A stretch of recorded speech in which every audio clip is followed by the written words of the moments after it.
Alô pessoal, de novo aqui da Livraria Vozes, Salvador, Bahia, Rua Carlos Gomes, 698A, e próximo ao Edifício Garagem e ao Procon, mais uma Carlos vez com meu Gomes, amigo Carlos aqui. Gomes. Boa, Carlos Gomes, você falou. Falei Carlos Gomes. Eu não vi, não, velho. Sem problema, mais uma vez aqui com meu amigo Ronaldo Ferreira, Pronto. O filósofo, o professor, eu esse sou professor, sensacional. Filósofo não, só professor e filósofo ainda Tá não. certo, a gente não quer só comer, a gente quer comer e fazer amor. A gente não quer só dinheiro, a gente quer prazer para aliviar a dor. E qual é o nosso papel nesse mundo?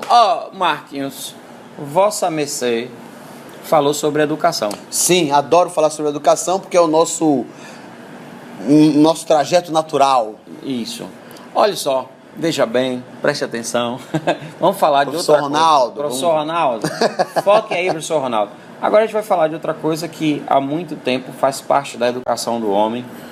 Mesmo que você não participe de nenhum grupo, mesmo que você seja até avesso a essa coisa, ela tem um papel fundamental porque está dentro da história da civilização humana, que é a religião.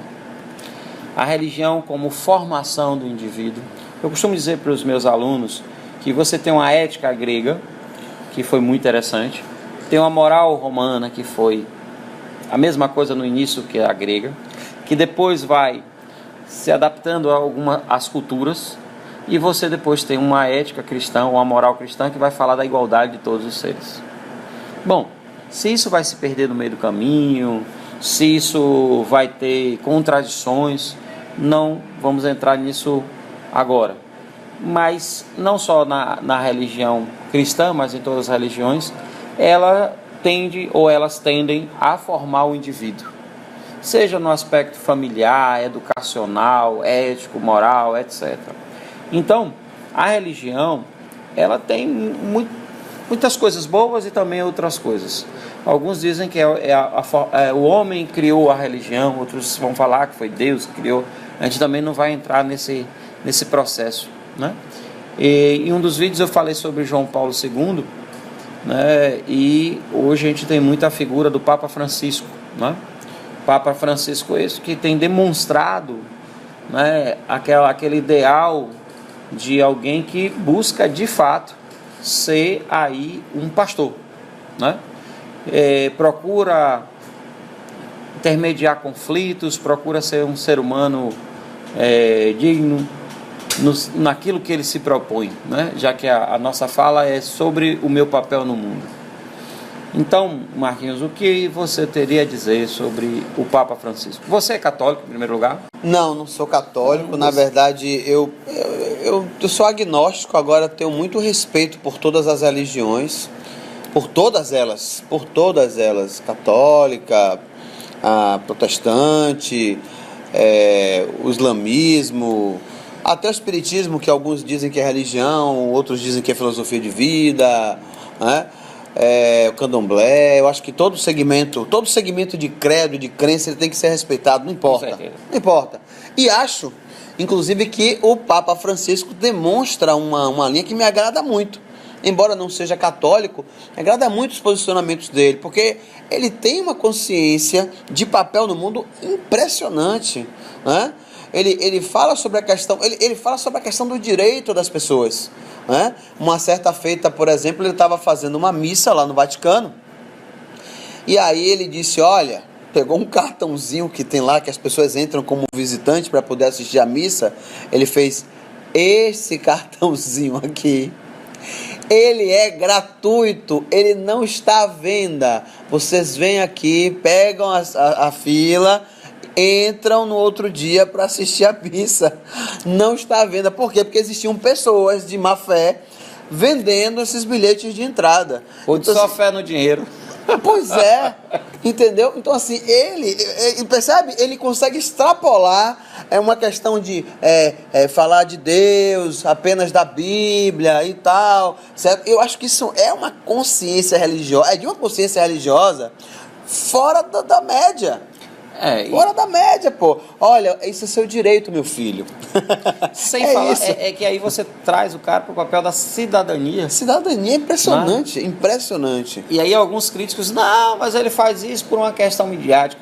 Olha, Quando alguém faz isso por só uma questão midiática, essa máscara cai. E o Papa é alguém que está exposto o tempo inteiro, né?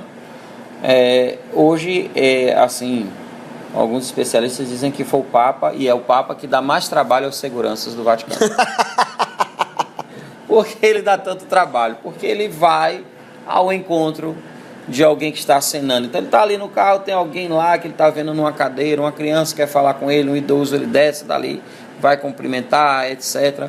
Que é um papel muito importante. Você está ali, ele percebe o seu sofrimento, né? Então essa coisa de ser o pastor de almas, né?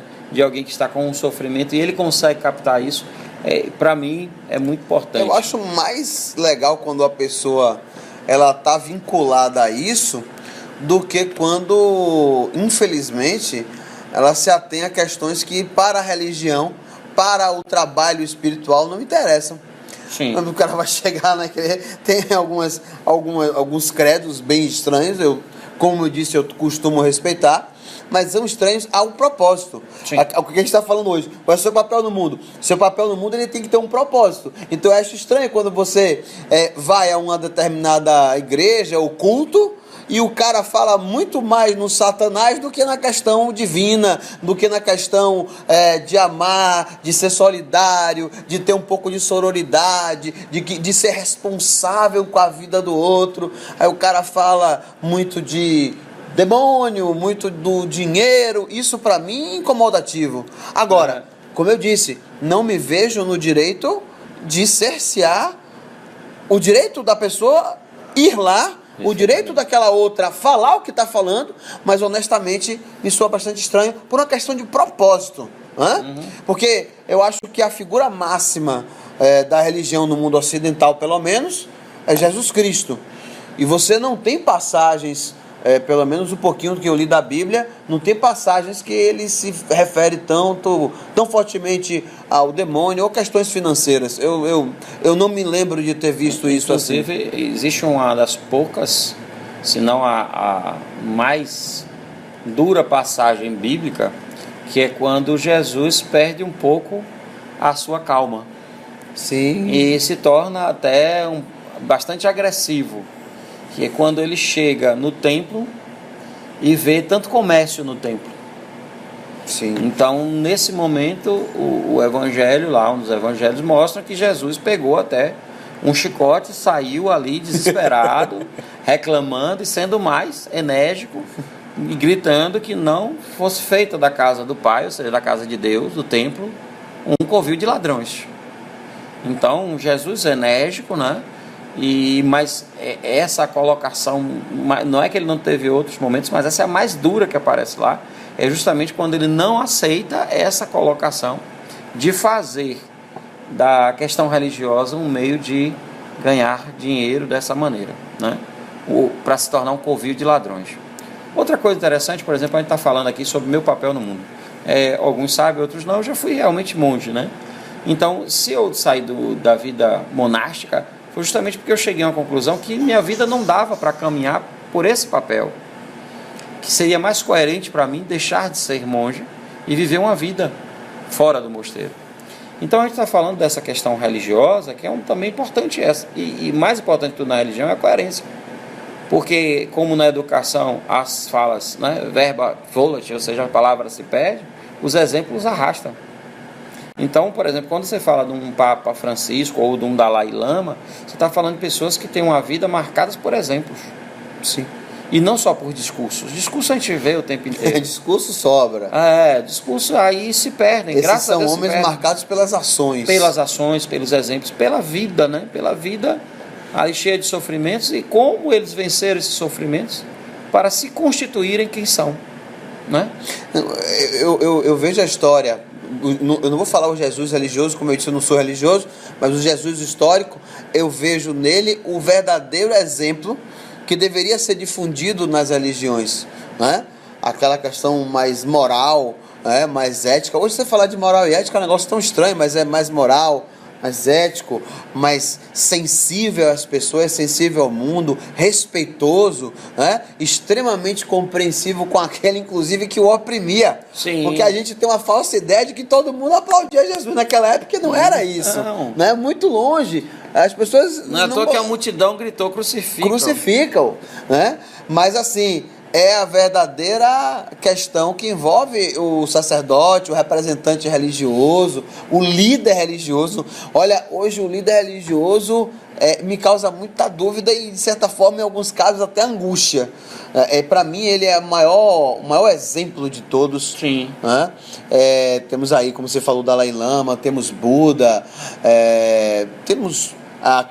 as questões que envolvem Allah, que são questões que eu não conheço bastante, mas o que eu quero dizer é que a grande questão para nós aqui no Ocidente é que é uma demonstração de como conviver com o outro. A religião ela tem que trazer isso, né? Sim. Não é só a minha casa é casa de oração, passou do muro, não tenho nada a ver. É meio estranho. Ou então, converta-se ou morra.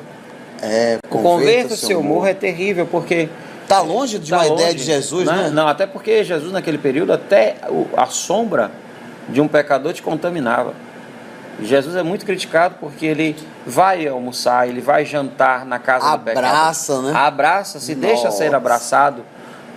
Então, é aquele Jesus que quando uma mulher lá condenada pela sociedade, ele simplesmente pergunta a quem não tem nenhum pecado e diz: ninguém te condenou, eu também não te condeno. Quer dizer, era o único ali possível de condenar, porque era o único que não tinha nenhum pecado. Então, esse abraço do Cristo, né, ele traz um exemplo que muitas vezes e quase sempre é distorcido. Né? Então a gente tira daqui hoje uma lição sensacional. O papel do religioso, o papel da religião, a fundamentação religiosa, poxa, é prezar pelo amor, é prezar pelo respeito ao outro, né? Eu acho que não tem lição maior. Eu acho que é uma aula por página, pô. Não. Você pensa na história desse ser, né? Eu não consigo nem chamar ele de homem, desse ser. Então, assim, é uma lição de vida por página. Ainda se diz agnóstico. Esse cara é um dos maiores crentes que eu conheço. Ronaldo, é uma alegria eterna, um prazer estar aqui com você. Meus queridos, Até um mais. grande beijo e até mais ver.